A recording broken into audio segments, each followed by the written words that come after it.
300명이 세 대로 나누어 각 손에 나팔과 빈 항아리를 들리고 항아리 안에는 횃불을 감추게 하고 그들에게 이르되 너희는 나만 보고 내가 하는 대로 하되 내가 그 진영 근처에 이르러서 내가 하는 대로 너희도 그리하여 나와 나를 따르는 자가 다 나팔을 불거든 너희도 모든 진영 주위에서 나팔을 불며 이르기를 여호와를 위하여 기도원을 위하여 하라 하니라. 아멘. 지난주에 미국 아카데미 시상식에 대한 기사가 참 많이 올라왔습니다. 배우 윤여정 씨가 아카데미에서 여우조연상을 받았는데요. 우리나라에서는 이제 한국인으로는 최초이고 아시아 여성으로는 64년 만에 받은 상이었기 때문에 많은 찬사의 기사들이 올라왔습니다. 그와 동시에 또다시 회자되는 것이 작년 아카데미 시상식에서의 쾌거였습니다. 온 국민들이 다 놀랬습니다. 기생충이라는 그런 영화가 아마 한국 영화 100년 역사상 처음으로 아카데미에서 4개 부분을 수상을 했습니다. 하도 그 시상식 장면이 여러 차례 방영이 됐기 때문에 대부분 아마 한 번씩은 보셨을 줄 압니다. 국내외 다 합해서 받은 상만 70개가 넘는다라고 합니다. 이 영화를 만든 감독이 이제 봉준호라는 감독인데요, 별명이 봉태일입니다. 워낙 만드는 그 작품마다 디테일한 영상과 또 연출로 유명했기 때문에 봉준호라는 이름에 디테일이 더해져서 봉태일이라고 불렸던 것입니다. 한번 스토리보드 사진 한번 보여주시겠습니다. 영화를 촬영하기 들어가기 전에 배우들과 스태프들에게 미리 나눠주는 영화의 초안입니다. 봉준호 감독이 직접 그렸던 스토리보드 가운데의 하나인데요, 옆에 쓰여진 작은 글씨의 콘티의 내용들을 보면 냉장고 문이 열리는 그 카메라 앵글과 문이 열렸을 때의 곰팡이 핀 식빵이 보인다든지 아주 세세한 기록들이 되어져 있습니다. 이 영화를 실제로 여러 차례 반복해서 보신 분들은 그 디테일에 더 놀란다라고 하십니다. 그 주인공 가족들이 그 식사를 하는 한 장면이 있었는데요, 그 가족들 모두가 직업이 없는 상태에서 무직 상태에서 피자 박스를 접으면서 생계를 이어가고 있어요. 이제 화면 내려주셔도 됩니다. 피자 박스를 접으면서 생계를 이어가고 있을 때였습니다. 그때에는 밥상에 좀 저렴한 국내산 음료가 하나 올라가 있었어요. 그런데 이후에 이 가족들이 다 같이 취직을 한 그 이후에 식탁 그 밥상에는 그것보다 조금 비싼 수입산 음료가 올라가 있는 거예요. 1초도 안 되게 채 지나가는 그 짧은 장면 속에서도 디테일이 담겨 있습니다. 우리 2주 전에 뛰어난 작품일수록 그 디테일이 다르다라고 했는데 이 감독에게 참 어울리는 그런 말입니다. 뛰어난 디테일에서 참 훌륭한 작품이 나왔습니다. 그런데 여러분, 너무나 당연한 말이겠지만요, 이 감독이 아무리 섬세하고 뛰어난 디테일을 가졌다라고 할지라도 그 능력치를 뽑아낼 수 있는 것은 영화 속 안이 전부입니다. 곧 카메라 밖에서의 실제의 세상과 사람들에 대해서는 어떠한 연출로도 디테일하게 구체적으로 사람들의 삶을 조정하거나 만들어갈 수 없습니다. 이 땅에 어떤 장인이라 할지라도 세상은 물론이거니와 자기 한 사람 하나조차도 그 인생조차도 연출로 조정하거나 만들어갈 수 없습니다. 세상은 스토리보드대로 되지 않습니다. 그런데 유일하게 이 세상의 사람들과 세상의 모든 것들을 세세하고 디테일하게 이끌어갈 수 있는 분이 유일하게 한 분 계신데요, 성경은 그 한 분에 대해서 이야기하기를 한 사람이 아니라 각 사람이 모든 사람의 머리카락 개수까지 아신다고 합니다. 그분은 우리 모든 것을 알고 계십니다. 우리의 생각과 우리 안고 일어섬을 알고 계시고 우리의 장점과 단점과 강한 점과 약한 점과 우리의 한계점과 우리를 창조하시는 분이기 때문에 우리 모든 것을 다 알고 계십니다.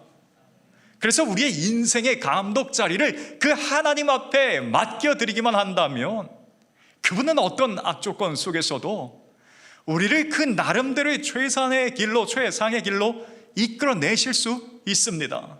우리 하나님이 놀라운 것은요, 인간의 약한 부분까지도 활용해서 뭔가 그럴듯한 작품을 만들어낸다는 것입니다.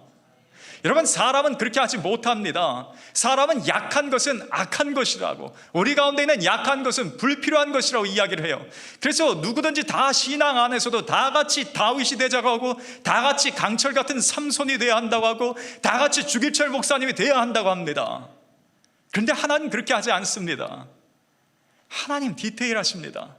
사람의 연약한 그 본성을 가진 사람, 야곱과 같은 사람을 굳이 강철 같은 삼손으로 만들기 위해서 매를 들지 않습니다. 그분은 그렇습니다.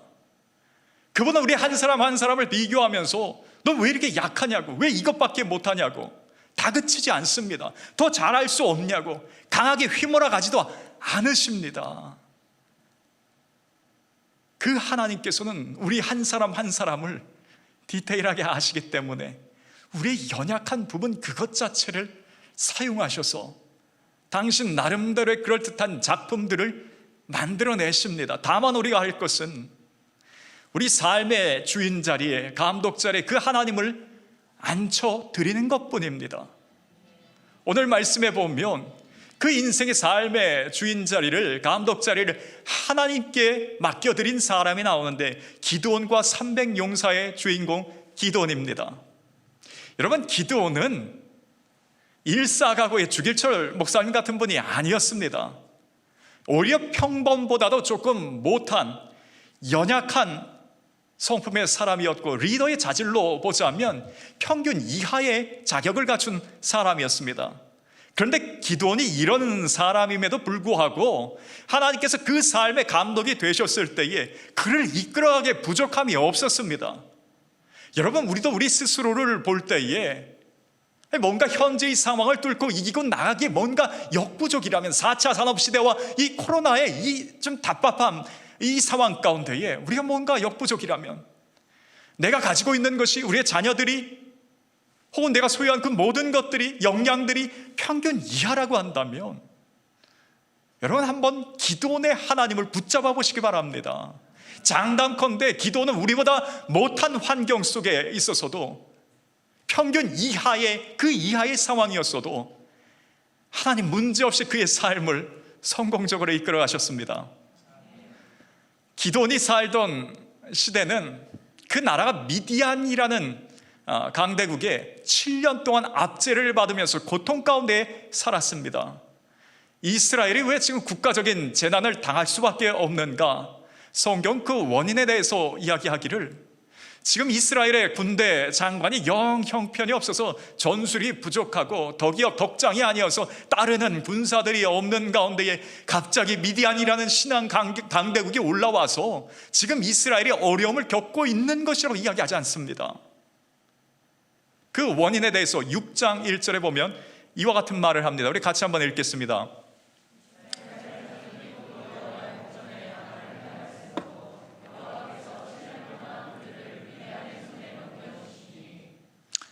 국가적인 재난을 당하는 이유는 다른 것이 아니었습니다. 그들이 하나님에게서 멀어질 때에, 신앙 가운데 멀어질 때에 그들이 이러한 재난과 고난을 당하게 됩니다. 보통 사람들은 어려움을 겪을 때에 나와의 하나님과의 관계를 먼저 살피지 않고 습관적으로 외부의 어떤 것들을 주목하기 시작합니다. 우리의 삶 가운데서도 그렇습니다. 어떤 어려움이 있을 때에 하나님과 나와의 신앙 관계를 먼저 점검하는 것이 아니라 다른 외부의 요인을 먼저 찾아봅니다. 그런데 하나님의 백성들이 고난당하는 이유는 다른 것에 없습니다. 오늘 말씀이 이야기합니다. 또라고 이야기합니다. 또 그들이 여호와의 목전에 악을 행했더라고. 하나님께서 우리가 한 번 잘못했다고 징계 매를 드시는 분이 아닙니다. 또다시 그들이 선지자들의 경고와 예배 가운데 전해지는 말씀을 통하여서 하나님의 말씀이 주어지는데도 불구하고 계속해서 하나님에게서 멀어지려 할 때에 하나님께서 그때 징계의 매를 드십니다. 그런데 하나님께서 징계의 매를 드실 때에도 거기에도 디테일이 담겨 있습니다. 오늘 하나님께서 이스라엘 백성들이 어떠한 상태에 있어서 어떤 장치를 통하여서 그들이 돌이킬 것을 너무나 잘 알고 계십니다. 그래서 이번에 사용한 것이 미디안이었어요. 그런데 늘 미디안이 아닙니다. 어느 때는 미디안, 어느 때는 블레셋, 어느 때는 전염병들을 통하여서 이스라엘 백성들을 돌이키게 합니다. 다시 신앙 가운데 하나님께로 돌아오라는 표시입니다. 오늘날 우리 삶 가운데서도 그와 같은 동일한 것들을 경험하게 됩니다. 때로는 우리 주변의 사람들을 통하여서, 때로는 건강을 통하여서, 또 때로는 물질적인 그 어떤 어려움들을 통하여서 하나님께로 돌이키라는 것이에요. 지금 하나님께로부터 멀어지고 있으니 목적은 거기 우리를 괴롭히기 위한 것이 아니라, 우리를 망하게 하기 위함이 아니라 다시 하나님께로 돌아서라는 것입니다. 하나님께서 우리에게 징계를 들 때에도 디테일이 있다고 했는데 그 징계의 기간에도 디테일이 있습니다. 오늘 미디안에게 압제를 당하는 기간이 7년이라고 합니다. 그런데 하나님께서 늘 매를 드실 때마다 7년 동안 드신 것이 아니었습니다. 이스라엘 백성들이 광야에서 징계 훈련을 당할 때 40년을 받았습니다. 이후에 포로 생활을 할 때는 70년간 고통을 받았습니다. 다윗이 잘못된 인구 조사를 하면서 죄를 범했을 때는 3일 동안의 역병이 있었습니다. 요나가 잘못했을 때도 3일 동안 물고기 뱃속에 있게 됩니다. 다 각각 그 상황에 따라서, 그 환경에 따라, 사람에 따라서 각각 다른 기간을 정하십니다. 여러분, 우리에게 있어서 하나님의 그 고난의 시간이 길지 않고 짧기를 원합니다. 그 짧을 수 있는 비결이 오늘 6장 7절에 이와 같은 말씀을 우리에게 전해 주십니다. 이스라엘 자손이 미디안으로 말미암아 여호와께 부르짖었다라고 말씀을 우리에게 알려주고 있습니다. 어려움이 있을 때에, 고난이 있을 때에 우리는 하나님 앞에 두 손 들고 나아가는 것입니다. 우리에게는 고난과 아픔의 시간이 굳이 40년이, 굳이 30년이, 굳이 3일이 되지 않기를 원합니다. 요나는 여러분 안타깝게도 그 풍랑을 맞는 가운데에 바다에서 떨어지는 그 직전까지도 하나님 앞에 돌이키지 않고 회개하지 않았습니다. 그리고 물고기 뱃속에 들어가서야, 그제서야 하나님을 찾기 시작합니다. 우리는 그러지 않기를 원합니다. 어려움이 있을 때, 재난과 고난이 있을 때에 그 즉시 하나님 앞에 나아가는 것입니다. 돌이키는 것입니다. 이스라엘 백성들 그걸 못해서 오늘 미디안에 7년 동안 고통과 고난을 당했습니다. 그 미디안으로부터 겪게 된 그 7년의 고난의 시간이 얼마나 극심했던지요. 이스라엘 백성들이 일반 가정에서, 마을에서 생활할 수가 없어서 다 각각 산속으로, 굴 속으로 숨어 들어가서 피난 생활을 하고 있었습니다. 그리고 또 비참했었던 것은 이스라엘 백성들 그래도 일을 해서 곡식을 거둘 추수기만 되면 미디안 사람들이 성경 표현대로 하자면 메뚜기와 같이 달려들어서 그들의 모든 가축과 추수 곡식물들을 또다시 갈취하기 시작합니다. 뭔가 자신이 노력한 만큼의 대가를 거둘 수 없는 시기였습니다.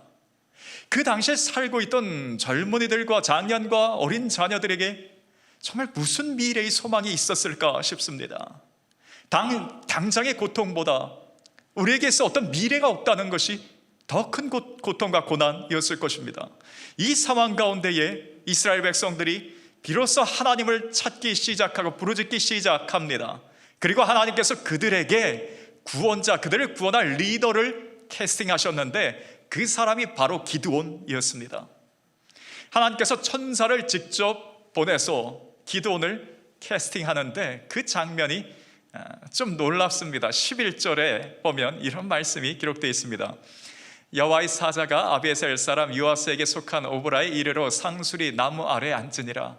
마침 요아스의 아들 기드온이 미디안 사람에게 알리지 아니하려 하여 밀을 포도주 틀에서 타작하더니 라고 되어 있습니다. 여러분, 사실 저 장면은 굉장히 좀 의아한 장면입니다. 미디안 사람들에게 밀을 가지고 있는 것을 들키지 않으려고 몰래 숨어서 포도주 틀에서 타작을 하고 있다는 거예요. 누가 그렇게 하고 있는가? 기드온이 그와 같이 행동하고 있다는 것입니다. 미디안 사람들에게 곡식이 있는 것만 걸리면 다 빼앗겨가는 통에 기드온이 지금 하는 것은 살금살금 몰래 남의 눈을 속이면서 지금 그렇게 밀을 타작하고 있습니다. 당시 상황에서 일반적인 사람들이라면 당연히 이렇게 했어야만 됩니다. 그렇지 않았으면 미디안 사람들이 다 뺏겼을 거예요. 일반 백성이라면 이렇게 하는 것이 맞습니다. 그런데 여러분, 백성을 구할 리더라고 한다면 여러분, 이런 모습을 어떻게 생각하십니까? 기드온은 삼손처럼 어떤 턱뼈를 들고 나가서 강력하게 적을 제압할 수 있는 그런 전사가 아니었습니다. 다윗처럼 당당히 골리앗 앞에 서서 내가 할례 받지 못한 백성으로서 어찌하여 만군의 여호와를 능욕하는가? 너는 칼과 창과 단창으로 나아가지만 나는 만군의 여호와의 이름으로 나간다. 이런 다윗과 같은 용맹함도 아니었습니다. 기드온은 볼 때 그냥 일반 백성이었습니다. 도무지 백성을 구원할 리더로 보이지 않았습니다. 하나님 보니까 이번에는 이건 미스캐스팅입니다. 이 사람으로서는 백성을 구원할 수 없습니다. 우리가 잘못하다가 백성의 고통거리가 될 수 있습니다. 일사각오를 가지고 나가도 모자랄 판에 이런 사람을 데리고 어떻게 백성을 고통 가운데서 구원할 수 있겠습니까? 그럼에도 불구하고 하나님께서는 천사를 보내서 그에게 소명을 주시는데 하나님의 생각은 달랐습니다. 천사를 통해서 기드온에게 너는 내 백성의 구원자가 되라는 소명을 주셨습니다. 그런데 이 소명을 받았을 때에 기드온의 첫 번째 대답이 가관이었습니다. 13절 말씀 같이 한번 읽겠습니다.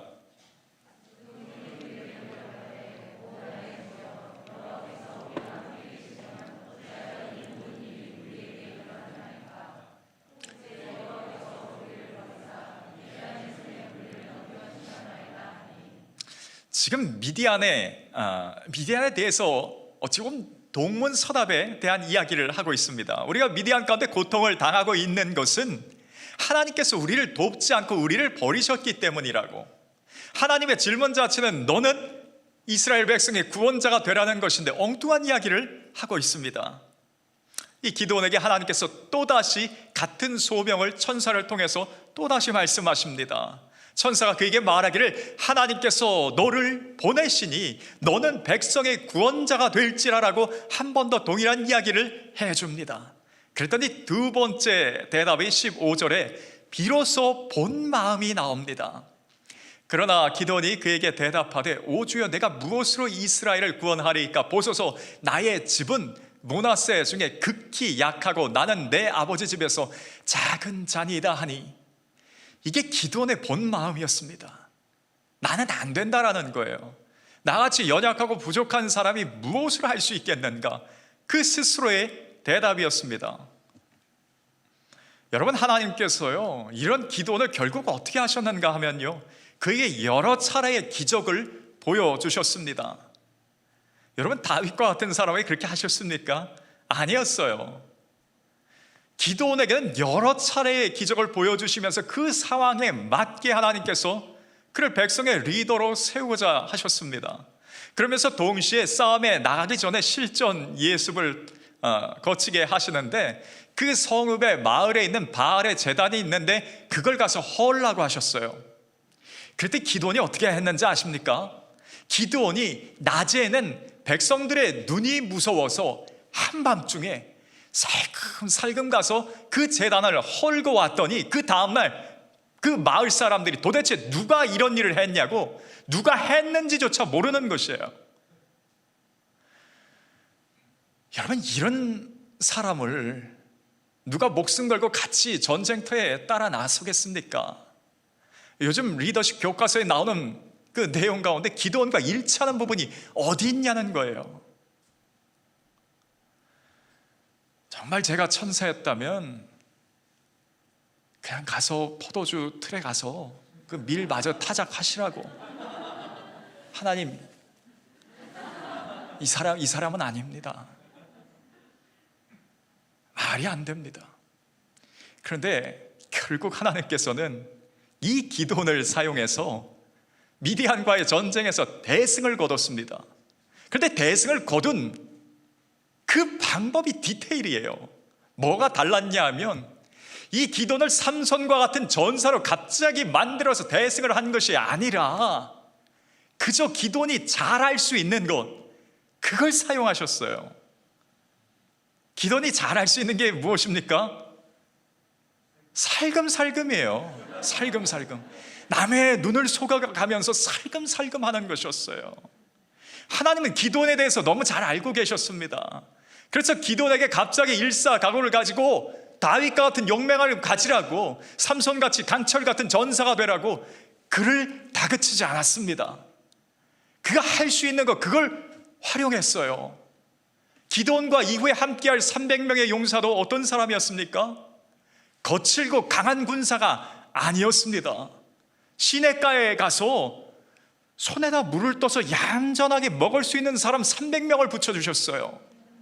이후에 당일날 전쟁에서도 어떻게 싸웠습니까? 오늘 우리가 읽었던 7장 말씀입니다. 밤에 한밤중이었어요. 한밤중에 횃불 안에, 그 항아리 안에다 횃불을 숨기고 조심조심 남의 눈에 띄지 않게 적진 한가운데까지 들어가는 게 전부였습니다. 그 가운데 항아리를 깨고 여호와를 위하여, 기돈을 위하여 소리쳤더니 그 이후에는 하나님께서 하셨는데 그 안에서 내전이 일어났어요. 그리고 전쟁에서 이겼습니다. 이게 하나님이십니다. 이분이 하나님이십니다. 우리의 약함과 우리의 부족함과 우리의 한계와 그 모든 것에 대해서 정말 디테일하게 잘 아시는 분이 하나님이십니다.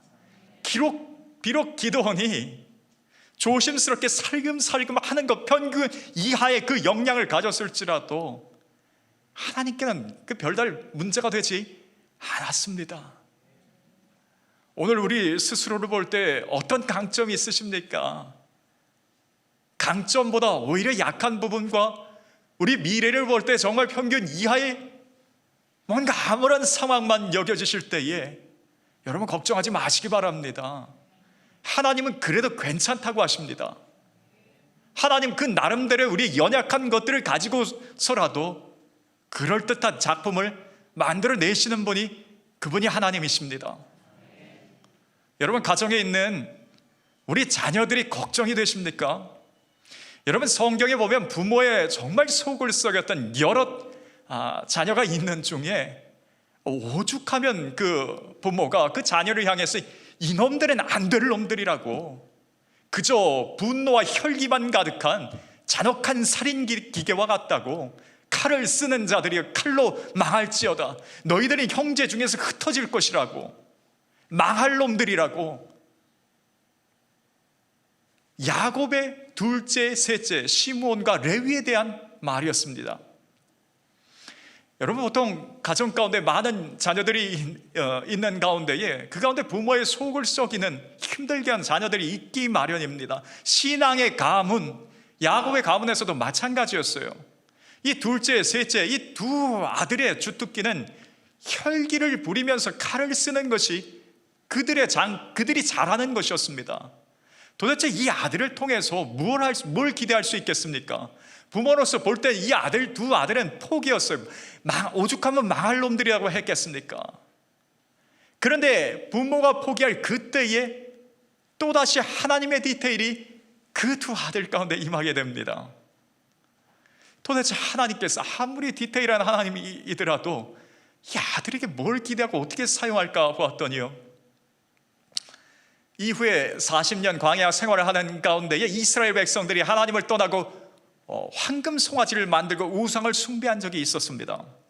그때에 모세가 백성들 앞에 서서 누구든지 하나님 앞에 설 자는 나오라고 그랬어요. 그때 누가 나왔는가? 레위 사람들이 거룩한 분노를 가지고 나왔습니다. 이제껏 우리를 인도하신 하나님을 어떻게 버릴 수 있고 외면하고 우상을 숭배할 수 있는가? 거룩한 분노를 가지고 나왔어요. 손에 무엇을 들었겠습니까? 그들이 잘할 수 있는 칼이었어요. 그리고 나와서 모세의 명대로 하나님의 사자가 되어서 그들이 각각 백성들 가운데 들어가서 우상 숭배자들을 멸하게 됩니다. 그리고 난 그 이후에 하나님과 성전을 위하여서 특별하게 쓰임받는 사람들로 바뀌게 됐어요. 다른 인생을 살게 됩니다.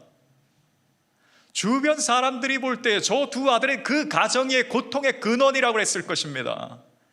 저 자녀들이 없었으면 오히려 저 가정 평안했을 텐데, 레위가 그 자신 스스로를 볼 때에도 부모도 나를 포기했는데 내 미래에 무슨 선한 것이 나올 수 있겠냐고, 혈기가 왕성하고 칼을 잘 쓰는 것밖에 할 줄 아는 것이 없는데, 그런데 하나님께서 그 인생을 디테일하게 붙잡고 사용하셨습니다.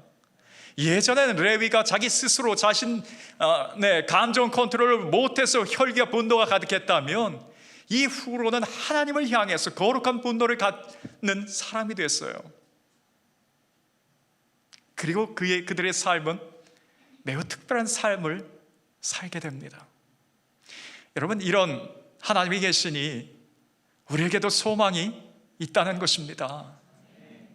우리 스스로를 볼 때, 또 우리 나라의 안팎의 환경을 볼 때 정말 작은 나라여서 늘 강대국에 좌지우지되는 그런 상황인 것 같습니다. 인구의 숫자도 몹시 적어서 자생적으로 어떤 경제 활동이 이루어지지도 않고 천연지하 자원이 뭔가 넘쳐나는 것도 아닙니다. 그저 우리 스스로를 볼 때도 뭔가 부족해 보입니다. 그런데 하나님은 괜찮다는 것입니다. 하나님께는 꼭 굳이 금수저, 은수저 아니어도 색깔 상관없다고 합니다. 흙수저여도 하나님 괜찮다고 그래요. 흙인 상태를 뭔가 금수저의 상태로 만들어서 바꿔주시겠다는 것이 아닙니다. 사람들은 늘 그렇게 생각해요. 이 흙인 상태에서 뭔가 아무것도 되지 않을 줄로 생각합니다. 그런데 그렇지 않아요. 하나님은 부족한 상태여도 괜찮다고 하십니다. 사용하기에 괜찮다고 하십니다. 부모님께서 우리 자녀를 볼 때 이런 학벌과 지금 이런 직장과 우리 가정의 이런 배경에서 뭔가 부족하다고 여겨질 그때에 하나님께서는 괜찮다고 하십니다.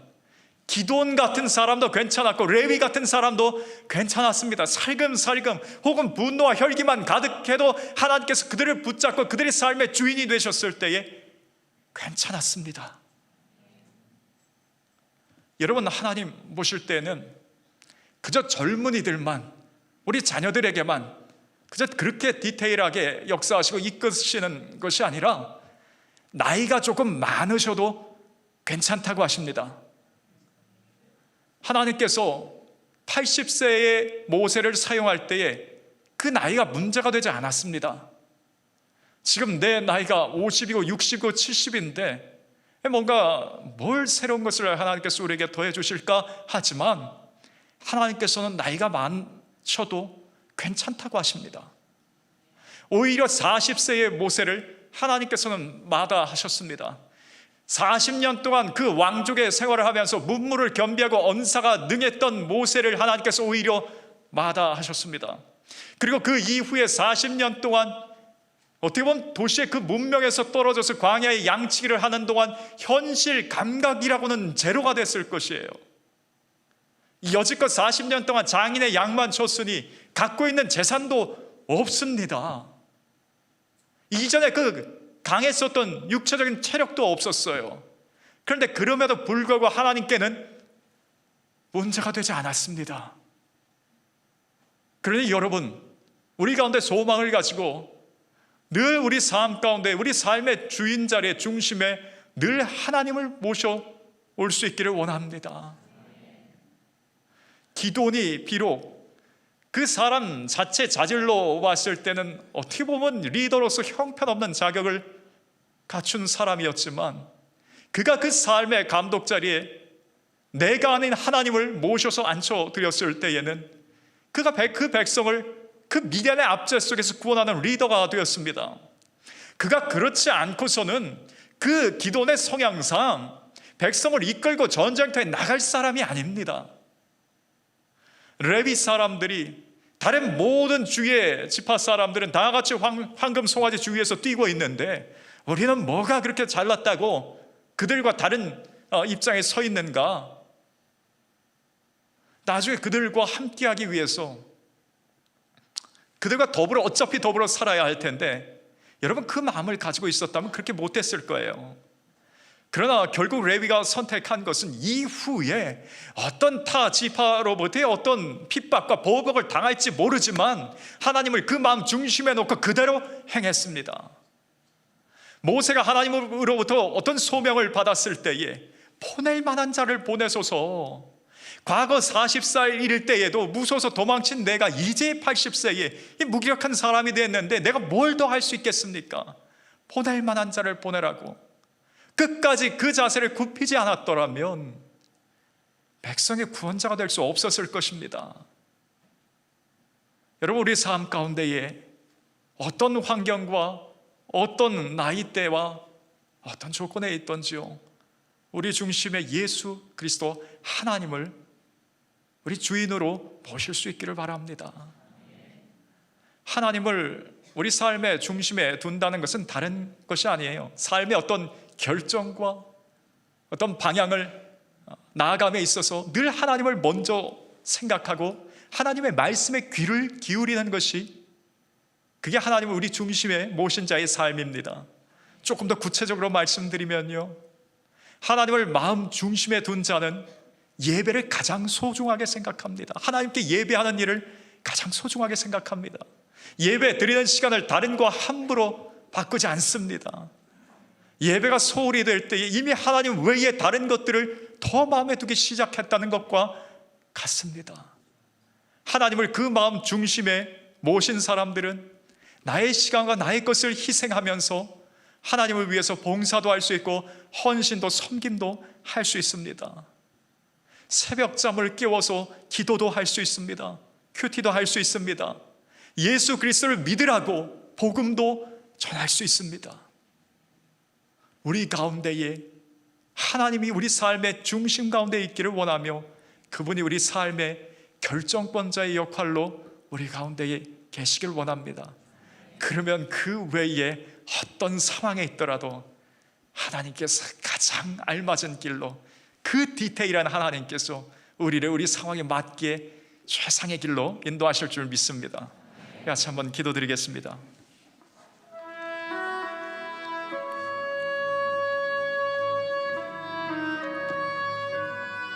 이제는 내 삶의 주인이 내가 아니라 하나님인 것을 우리가 인정합니다.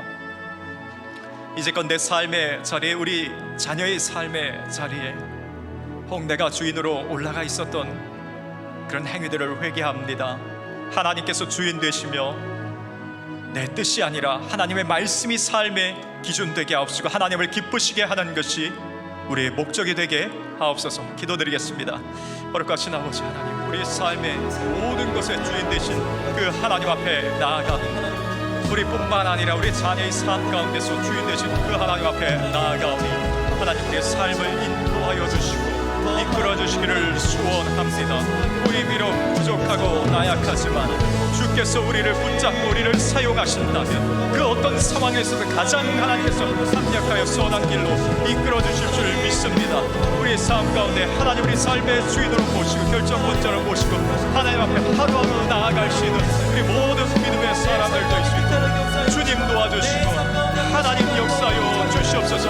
하나님 앞에 철저히 잘못하고 회개하니 삶 가운데 높아졌었던 모든 마음들이, 멀어졌었던 우리 모든 마음들이 다시 하나님께로 돌이킬 수 있도록 주여 도와주시고 역사여 주시옵소서. 우리의 예배들이 다시 한번 회복되어질 수 있기를 원합니다. 다시 한번 예배가 우리 삶의 중심에 있어서 가장 귀한 나의 하나님을 찬양하고 높이는 것이 우리 삶이 되게 하여 주시고 주님 축복하여 주시옵소서. 그 어떤 시대에도 높게 우리를 하나님께서 역사하실까 하나님을 기억하오니 하나님 주님 도와주시고 주님 역사하여 주시옵소서. 우리 모든 인생을 이끌어 주실 그 하나님을 신뢰하며 예수님의 이름으로 기도하옵나이다. 아멘. 우리 다 같이 일어나셔서 우리를 만드신 그 하나님 찬양합니다. 하나님이 너를 만드시는 분, 너를 가장 많이 알고 계시며 하나님은 너를 만드신 분, 너를 가장 깊이 이해하신단다. 하나님은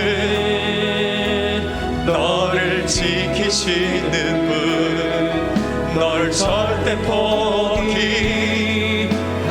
않으며 하나님은 너를 지키시는 분, 널 쉬지 않고 지켜보신단다. 그의 생각 셀 수 없고 그의 잠이 무궁하며 그의 성실 날마다 새롭고 그의 사랑 끝이 없다. 그의 생각 셀 수 없고 그의 생각 셀 수 없고 그의 잠이 무궁하며 그의 성실 날마다 새롭고 그의 사랑 끝이 없다. 한 번 더 고백합니다. 그의 생각 셀 수 없고 그의 잠이 무궁하며 그의 성실 날마다 새롭고 그의 사랑 끝이 없다. 아침마다 새롭고 늘 새로우니 아침마다 새롭고 늘 새로우니 주의 성실이 크니라. 성실하신 우리 살아계신 주님 앞에 두 손 높이 들고 찬양합니다. 아침마다 새롭고 늘 새로우니 주의 성실이 크니라. 성실하신 주.